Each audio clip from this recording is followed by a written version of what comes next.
नमस्कार। Capital TV के खास शो यूपी का दंगल में आप सभी का स्वागत है। मैं हूं आपके साथ पूजा। उत्तर प्रदेश में अगले साल विधानसभा चुनाव होने वाले हैं, लेकिन उससे पहले ही बीजेपी ने अपनी तैयारियां तेज कर दी है। चुनाव से पहले बीजेपी कोई भी ऐसा काम नहीं करना चाहती जो फिर से बीजेपी की सरकार बनाने में रोड़ा अटकाए। और इसी बीच यूपी में कैबिनेट के विस्तार की तैयारी शुरू हो गई है। मुख्यमंत्री योगी आदित्यनाथ जल्द ही अपने मंत्रिमंडल का विस्तार करने वाले हैं और आज के यूपी के दंगल में इसी पर चर्चा करेंगे कि किस किस को कैबिनेट में जगह मिलने वाली है। कैपिटल टीवी के पास एक्सक्लूसिव इस लिस्ट की जानकारी है और इस खास शो के जरिए हमारे साथ जुड़े हैं कैपिटल टीवी के editor in chief doctor Manish Kumar. Doctor साहब, बहुत बहुत स्वागत है आपका। धन्यवाद सर, खबरें आ रही है कि जल्द ही योगी मंत्रिमंडल का विस्तार हो सकता है, तो कौन कौन से वो अहम नाम है, किन नामों में मुहर लग सकती है? देखिए, जिस हिसाब से ये खबर कैपिटल टीवी ने सबसे पहले इस बात को बताया था कि किस तरीके से जब केंद्र के अंदर मंत्रिमंडल का विस्तार हुआ, उसी वक्त ये तय हो गया था कि यूपी के अंदर भी बाकायदा एक मंत्रिमंडल का विस्तार होना है। कई सारे बड़े नाम, नए चेहरे मोदी मंत्रिमंडल में आए और जो कुछ लोग बच गए थे उनके लिए यूपी में योगी जी के मंत्रिमंडल में जगह मिला। और ये क्यों किया गया? वो इसलिए किया गया क्योंकि जिस हिसाब से वहाँ पे जो जातीय समीकरण जिसको कहते हैं, सोशल इंजीनियरिंग करने का जो सिस्टम है बिहार, यूपी, नॉर्थ इंडिया में, पूरे देश में ही कोई नई बात नहीं है, उन सारी चीज़ों को ध्यान में रखते हुए ये बदलाव किए गए। अब जैसे एक बड़ा बवाल मचा हुआ है, ब्राह्मण नाराज हैं, बसपा सतीश चंद्र मिश्र रोज बयान देते रहते हैं और अखबार वाले भी बड़ा कुटिलता से वो लिखते हैं कि कैसा कहा जा रहा है कि ब्राह्मण नाराज हैं। कोई नाराज नहीं है, लेकिन खैर चलिए, कुछ सेक्शन हर जाति में 100% किसी एक पार्टी के लिए समर्थन हो, ये इम्पॉसिबल है। जब ये कहा जाता है कि भाई ब्राह्मण नाराज हैं, तो इसका मतलब तभी वो वैलिड है ये आर्गुमेंट जब ये तय हो जाए कि 60% से ज़्यादा ब्राह्मण भारतीय जनता पार्टी के खिलाफ है, तब आप कह सकते हैं कि ब्राह्मण नाराज है। अगर 10%, 20% नाराज हैं तो आप ये नहीं कह सकते कि भाई ब्राह्मणों ने भारतीय जनता पार्टी का साथ छोड़ दिया। तो खैर ये एक बवाल मच रहा था, इस तरह की कहानियां पक रही थी। तो सबसे पहले दो ब्राह्मणों का नाम मैं बताता हूं जिनके बारे में कहा जा रहा है कि मंत्रिमंडल के हिस्सा होंगे। वो नाम है जतिन प्रसाद। जतिन प्रसाद अभी कांग्रेस पार्टी से आए, बड़े लीडर हैं, कांग्रेस पार्टी के मुख्यमंत्री के चेहरे बनने के लायक उतनी बड़ी शख्सियत है ये। कई सारे लोग ये कह रहे थे कि इनको केंद्र में ही जगह मिलनी चाहिए थी, लेकिन उनको यूपी में बाकायदा योगी जी के मंत्रिमंडल में इनको रखा गया है। और दूसरा नाम है राहुल कौल। ये दो ब्राह्मण चेहरे जो हैं वो योगी जी के मंत्रिमंडल में ये नए लोग जो है शामिल होंगे। और ये सिर्फ इस बात पे नज़र रखने के लिए कि भाई ये जो जातीय समीकरण जो है वो किसी तरह से वो बिगड़े नहीं। जो लिस्ट अभी तक आई है उसमें 11 नाम है। 11 नाम में मैं आपको बता दूं, 2 ब्राह्मण, 2 जाट, 2 गुर्जर, 2 निषाद, 2 पटेल और 1 गोंड समुदाय के लीडर्स के नाम है। मैं एक एक पे आऊँगा। और ये सारे बदलाव किस लिए किए जा रहे हैं? वो बदलाव इसलिए किए जा रहे हैं कि ताकि चुनाव के दौरान कोई ये आरोप न लगा सके कि भाई हमें क्या दिया, हमें क्या मिला। इसमें जो सेकंड जो ब्राह्मण वाला तो मुद्दा हमने डील कर लिया।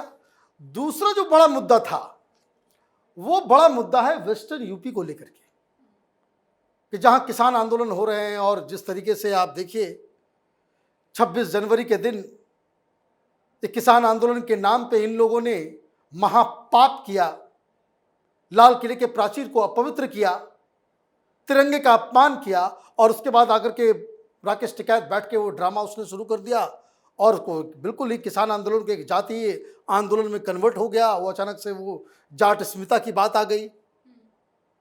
तो उस प्रॉब्लम को भी सॉल्व करना था।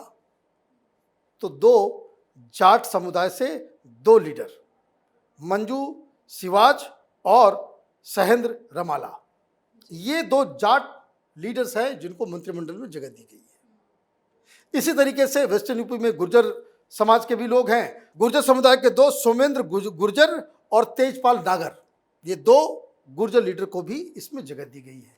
ये इसलिए किया गया है कि जो किसान आंदोलन को लेकर के जो कुछ भी हल्का फुल्का जो इम्पैक्ट होना था, उसको लुक आफ्टर करने के लिए, उसको बाकायदा सॉल्व करने के लिए ये बदलाव जो है वो किए गए हैं। तो ये चुनाव से पहले मौका है, आपके पास सरकार है तो यही तो फायदा होता है कि आप इस तरह के प्रॉब्लम्स को जो है आप सॉल्व कर पाते हैं। समाजवादी पार्टी की सरकार नहीं है तो समाजवादी पार्टी इस तरह के मूव्स को वो नहीं कर पाएंगी। वहाँ क्या हो रहा है, तो वहाँ जो है मालूम चल रहा है कि अंसारी के बड़े भाई को जो है वो बाकायदा पार्टी में शामिल किया गया है। इससे और जो है और नुकसान जो है, ऐसा लग रहा है कि लोग, एक तरफ तो एक्शन हो रहा है बाहुबलियों के ऊपर, और बाहुबलियों के सामने जो है वहाँ समाजवादी पार्टी नतमस्तक हो रही है। तो ये अलग अलग चीज़ें एक साथ हो रही हैं। दो और नाम पटेल समुदाय से, अभी देखिए बीच में वो गड़बड़ हुआ था, तो एक नए चेहरे को, अनुप्रिया पटेल को केंद्र में भी शामिल किया गया और यहाँ दो और एडिशनल किया गया।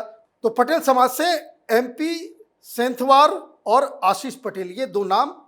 और इसी तरीके से निषाद, जो बवाल चल रहा था ओवैसी के साथ, कभी तो कभी कुछ कभी कुछ कभी कुछ, तो दो नए निषाद लीडर को जो है योगी जी ने खड़ा कर दिया है। एक का नाम है संजय निषाद और दूसरा संगीता बलवंत विंद। ये निषाद समाज से भी हो गए और एक गोंड समाज से संजय गोंड को जो है वो, मतलब ये कि चुनाव की पूरी तैयारी जो है वो कर ली गई है कि कोई भी कास्ट कॉम्बिनेशन जो छूट रहा था, कुछ ये हो रहा था, उसको आपने साधने की कोशिश की है। और ये अगर जैसे ही आता है तो आप देखेंगे कि भाई इसका फायदा जो है चुनाव में भारतीय जनता पार्टी को जरूर मिलेगा। जी बिल्कुल, कैपिटल टीवी के पास जो एक्सक्लूसिव नामों की लिस्ट है सर, जो आप बता रहे थे हमारे दर्शकों को, वाकई से जाहिर तौर से समझ में आ रहा है कि हर तबके, हर समुदाय के लोगों को ध्यान में रखकर ये लिस्ट तैयार किया गया है। ऐसे में विपक्ष को करारा तमाचा लगेगा सर। देखिए, विपक्ष तो ये सोच के चल रहा था कि भाई आप कास्ट गेम से आप खेल जाएंगे। क्या रणनीति है, बीएसपी की रणनीति क्या है? बीएसपी की रणनीति अब तक तो बिल्कुल साफ साफ नजर आ रही है कि भाई आप ब्राह्मणों को काट लेंगे, दलित वोट आपके पास है और मुस्लिम्स आपके साथ आ जाएंगे, तो आपका कॉम्बिनेशन इतना बन जाएगा कि आप सरकार बनाने की स्थिति में आ जाएंगे। ये उनका प्लान है। सक्सेसफुल होगा नहीं होगा ये आगे वाले समय में पता चलेगा। समाजवादी पार्टी का क्या प्लान है? समाजवादी पार्टी का प्लान है कि भाई आप यादव वोट प्लस बहुत सारे ओबीसी और इस तरह की छोटी जो कह रहे हैं कि भाई निषाद की पार्टी से, ये तो पटेल की पार्टी से, कि छोटी छोटी पार्टियों से हम बाकायदा गठबंधन करेंगे और उस गठबंधन के जरिए जो है हम सरकार बनाएंगे। समाजवादी पार्टी ने कह दिया ना बीएसपी के साथ जाएंगे ना कांग्रेस पार्टी के साथ जाएंगे। तो वो छोटी छोटी पार्टियां क्या है, तो कास्ट पार्टियां हैं, इस तरह की छोटी छोटी पार्टियां, निषादों की पार्टी है, पटेल की पार्टी है, तो वो उनके साथ हाथ मिलाएंगे। और एक जाटों के लिए आरएलडी है ही।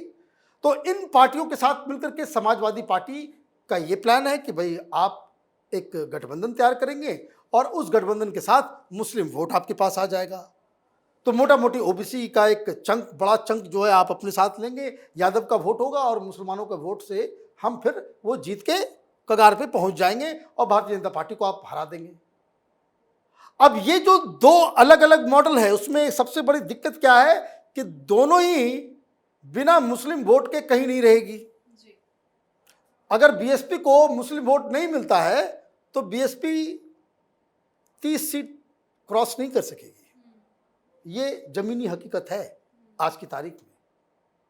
और समाजवादी पार्टी को मुस्लिम वोट नहीं मिलता है तो वो 60-70 सीट लाते लाते वो उसका दम फूल जाएगा। तो ये सारी स्ट्रेटजी जो बन रही है वो उसी हिसाब से बन रही है। अब इस जो अच्छा खिलाड़ी होता है वो क्या करता है, वो जो अपोनेंट के जो गेम प्लान है उसको भी ध्यान में रखते हुए वो अपनी स्ट्रेटजी बनाता है। तो आपने क्या किया, आपने उन तमाम जो गठबंधन, जो पोटेंशियल अलाई हो सकते हैं, जहाँ जहाँ समाजवादी पार्टी या बीएसपी वोट बैंक उठा सकती है, उसमें सेंधमारी कर सकती है, आपने क्या किया, आप उस समाज से, उस जाति से, उस समुदाय से आपने नए चेहरे को आपने मौका दिया और आप उस वोट बैंक को ही आप जो है बिल्कुल बीच से आप तोड़ देंगे। क्योंकि ऐसे ही कोई आदमी जाकर के कैंपेन करे और एक मंत्री जाकर के अपने समुदाय के बीच में कैंपेन करेगा तो उसका फर्क पड़ता है। और इसलिए ये जो स्ट्रेटजी बनाई गई है उस स्ट्रेटजी के सामने विपक्ष जो है बिल्कुल पस्त, जो कह सकते हैं कि बिल्कुल ही पस्त। इसके लिए अब उनको कोई नया जुगाड़ करना पड़ेगा, क्योंकि जो तमाम जो बड़े बड़े जो लीडर जो खड़े हो रहे थे, कुर्मी लीडर कोई खड़ा हो रहा है, कोई निषाद का लीडर खड़ा हो रहा है, कोई पटेल का लीडर खड़ा हो रहा था, तो इन सब को बाकायदा भारतीय जनता पार्टी ने आईना दिखा दिया कि उनको कह दिया कि भाई अब ऐसा है कि अब आपके समुदाय का मंत्री है दो हमारे पास जी। अब आपको समाजवादी पार्टी के साथ जाना है, चाहिए, आप अकेले जाएंगे, वोट आपका आपके साथ नहीं जा पाएगा। ये व्यवस्था इस मंत्रिमंडल के बदलाव से जो है वो कर दी गई है। और अब आप देखेंगे कि इसकी प्रतिक्रिया जो है ये होगी कि भाई दिल्ली में जो ल्यूटियन जोन के जो पत्रकार हैं वो लिखना चालू कर देंगे कि भारतीय जनता पार्टी तो अब कास्ट पॉलिटिक्स पे उतर आई है। अच्छा भाई, समाजवादी पार्टी करे कास्ट पॉलिटिक्स तो बड़ा अच्छा, बीएसपी कास्ट पॉलिटिक्स करे बड़ा अच्छा, कांग्रेस पार्टी कास्ट पॉलिटिक्स करे बड़ा अच्छा, भारतीय जनता पार्टी करे तो उसमें खामियां, ये दोगलापन जो है वो नहीं चलेगा, चलना भी नहीं चाहिए। ये राजनीति का खेल है, कोई वो दांव चलता है, कोई और दूसरे कुछ और दांव चलते हैं। जिसका दांव लग जाता है वो चुनाव जीत जाता है, जिसका दांव फेल हो जाता है वो चुनाव हार जाता है। अब तक जो दिख रहा है उसमें तो यही लग रहा है कि बीजेपी का हर दांव सटीक बैठ रहा है और समाजवादी पार्टी, कांग्रेस पार्टी और बीएसपी का दांव जो है लगातार वो फेल होता नजर आ रहा है। और बीजेपी के इस दांव से विपक्ष भी चारों खाने चित होता नजर आ रहा है। बहुत बहुत शुक्रिया सर बातचीत करने के लिए। तो मंत्रिमंडल विस्तार में हर तबके, समुदाय और हर क्षेत्र को साधने की कोशिश होगी। इसमें 6 बीजेपी के होंगे जबकि सहयोगी दलों के 2 विधायकों को भी मंत्री बनाया जाएगा। तो वहीं बीजेपी की ये रणनीति 2022 के चुनाव को देखते हुए है, लेकिन पुराने किसी भी मंत्री को कैबिनेट से छुट्टी नहीं मिलेगी। तो यूपी के इस दंगल में नई मंत्रियों की एंट्री पर है हमारी पूरी नजर। चुनाव से जुड़ी हर बड़ी अपडेट के लिए देखते रहिए यूपी का दंगल। नमस्कार। अगर आपको हमारा वीडियो पसंद आया हो तो इसे लाइक करें, हमारे चैनल को सब्सक्राइब करें और हाँ, बेल आइकन दबाना ना भूलें ताकि आप तक हमारे वीडियो की नोटिफिकेशन पहुंचती रहे। आप अपना सुझाव हमें कमेंट बॉक्स में दे सकते हैं। हमारे साथ जुड़ने के लिए शुक्रिया।